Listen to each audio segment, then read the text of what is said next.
자, 지금은요, 버블, 즉 거품 초기 단계입니다. 부동산이든 주식이든 심지어 코인이든 한번 분위기를 타기 시작하면 걷잡을 수가 없거든요. 그런데 지금 초기 단계입니다. 포모라는 말이 있죠. FOMO, Fear of Missing Out. 자, 이 말은 다른 사람들만 돈을 버네, 나는 못 버네. 그래서 상대적 박탈감이죠. 그런데 아무도 나만 소외당하고 싶어 하는 사람은 없습니다. 지금이 딱 그런 지점이기도 합니다. 특히 부동산에서 재미 보지 못할 사람들이 돈이 없어서 주식에 달라들 가능성도 크죠. 그런데 현실적으로 부동산은 큰 돈이 필요하지만 주식은 돈이 적어도 할 수 있습니다. 물론 여윳돈이 더 적은 사람은 코인에 달라들 가능성도 큽니다.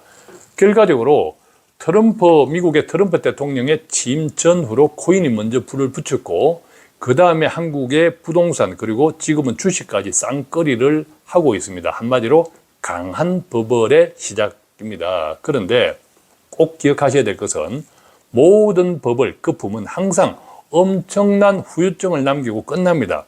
또한 그때 가면 반드시 나타나는 한 가지 현상이 있습니다. 그래서 버블이 끝났을 때 필연적으로 4가지 부류의 사람들이 남습니다. 그래서 오늘은 지금이 왜 버블인지, 그리고 버블이 끝났을 때 반드시 나타나는 현상은 무엇인지, 마지막으로는 버블이 끝났을 때 남게 되는 4가지 부류의 사람들, 그 가운데 가장 좋은 부류의 사람이 되려면 어떻게 하는 것이 좋을지 함께 나눠보겠습니다.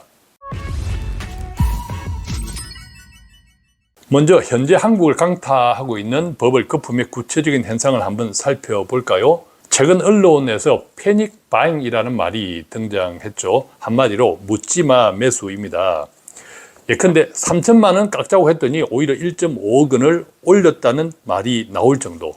그러다 보니까 특히 서울 같은 경우에는 공급 절벽까지 겹치면서 패닉 바잉으로 가는 것 아니냐는 우려도 나오고 있습니다. 강남 상구는 말할 것도 없고 마용성, 노도강, 금관구까지 들썩이는데 한마디로 서울 전체가 들썩인다, 이렇게 이해하면 되겠죠.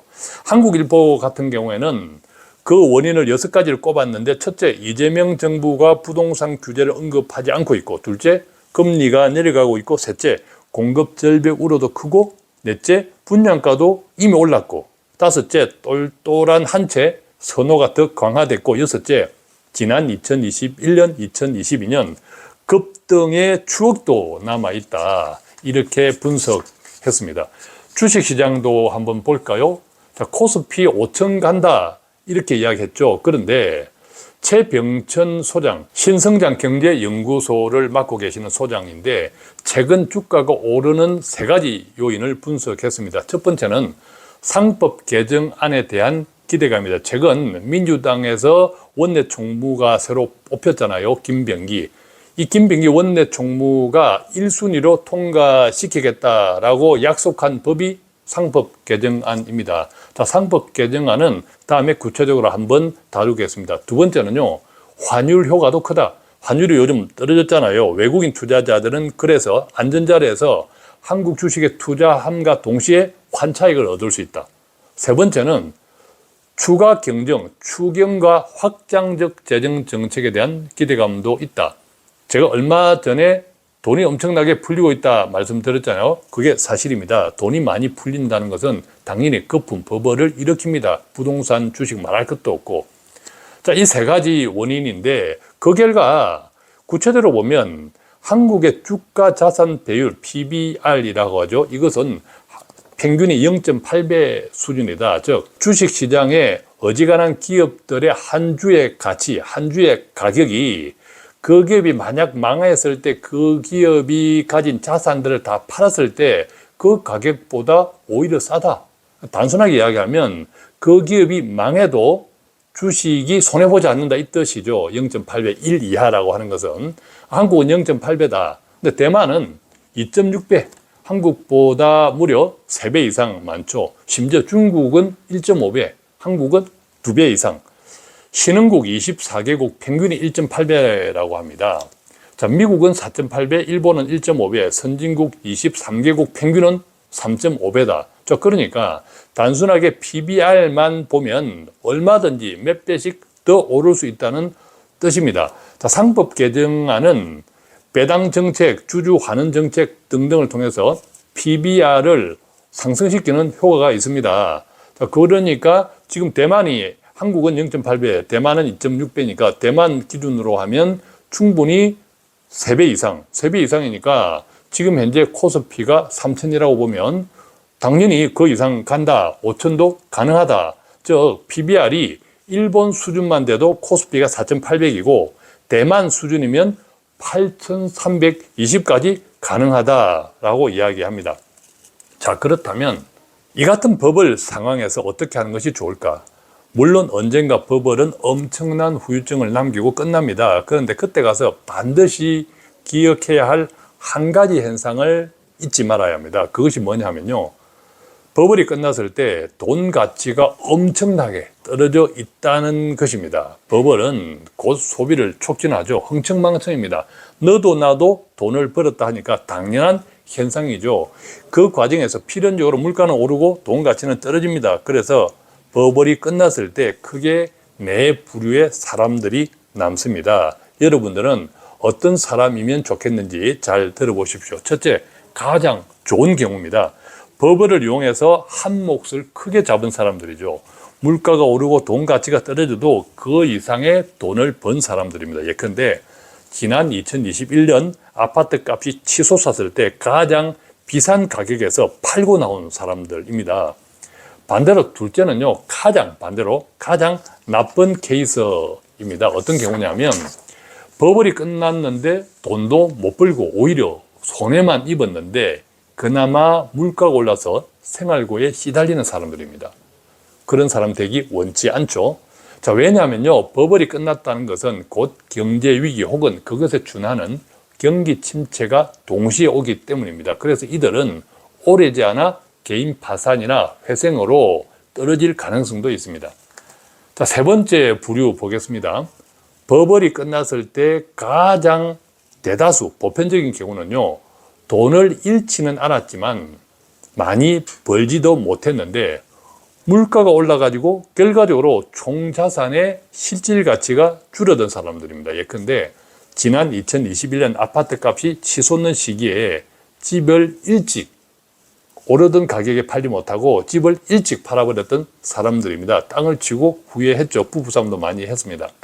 마지막 네 번째 부류는요, 버블이 끝났을 때 많은 돈을 벌지는 못했지만 그래도 돈 가치가 떨어지는 이상으로 자신이 가진 총자산의 실질 가치가 증가한 사람들입니다. 예컨대 지난 2021년 아파트 값이 크게 치솟은 다음 많이 떨어졌지만 그래도 그 이전보다 집값이 올라 있는 케이스죠. 자, 그렇다면 실제 버블이 끝났을 때 네 부류의 사람들 가운데 어떤 부류가 가장 많을까요? 아까 제가 말씀드렸죠. 세 번째입니다. 버블이 끝났을 때 가장 보편적인 경우죠. 돈을 잃지는 않았지만 많이 벌지는 못했는데 물가가 올라가지고 결과적으로 나의 총자산의 실질 가치가 줄어든 사람, 대체로 이런 분들이 가장 많고, 그 다음에 두 번째입니다. 아주 나쁜 케이스이죠. 그 다음에 네 번째입니다. 예컨대 버블이 끝났고 많은 돈을 벌지 못했지만 그래도 돈 가치 이상으로 내 자산의 실질 가치는 조금 증가한 사람들입니다. 그런데 첫 번째 경우, 엄청나게 큰 돈을 한몫 잘 번 경우는 별로 없습니다. 우리 주변에도 한번 보면 별로 없습니다. 그런데 이때 문제는요, 버블이 시작될 때 지금입니다. 대부분의 사람들은 무언가에 쫓기듯이 서두른다는 점입니다. 그것은 본능적인 감정에서 비롯되죠. 즉 나만 바보 되지 말아야 한다는 생각 때문입니다. 그런데 버블은요, 한번 시작하면 빠르게 버블이 확산됩니다. 그러다 보면 제대로 된 준비와 계획도 없이 분위기에 말려들면서 결과적으로 세 번째, 심지어 두 번째 부류의 사람이 되는 경우가 많습니다. 정말 조심해야 하는데요. 그래서 가능하면 가장 좋은 경우엔 첫 번째 사람을 목표로 모험을 하기보다는 가능하면 많은 돈을 벌지 못했지만 총자산의 실질 가치가 줄어들지 않는 것을 목표로 다소 보수적이고 안정적인 투자 계획을 세우는 것이 좋습니다. 그러다가 적당히 운빨이 따라주면 첫 번째 부류의 사람이 될 수도 있거든요.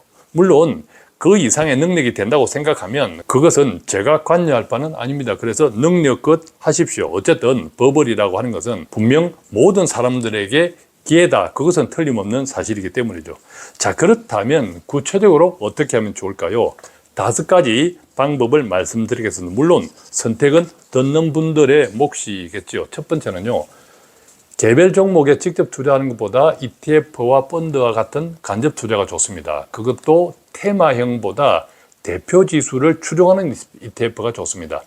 테마형은 순환매에 노출되기 쉽기 때문인데요. 예컨대 테마형 ETF는 2차전지 ETF, 헬스케어 ETF, 반도체 ETF 이런 종류 어떤 산업에 특정된 ETF를 뜻하고, 대표 지수는 한국 같으면 한국 전체 코스피, 그 다음에 코스닥, 미국 같으면 S&P 500, 나스닥 이런 전체 시장을 뜻합니다. 반면에 대표 지수, 즉 코스피와 코스닥 같은 대표 지수를 추종하는 펀드들은 상대적인 수익이 크지 않더라도 버블이 반영되면서 안정적으로 오릅니다. 그죠? 만약에 ETF나 펀드만 하는 것이 나는 좀 그래. 자, 그런 분들은 ETF와 펀드의 개별 종목을 적당히 섞어서 투자하는 것도 괜찮습니다.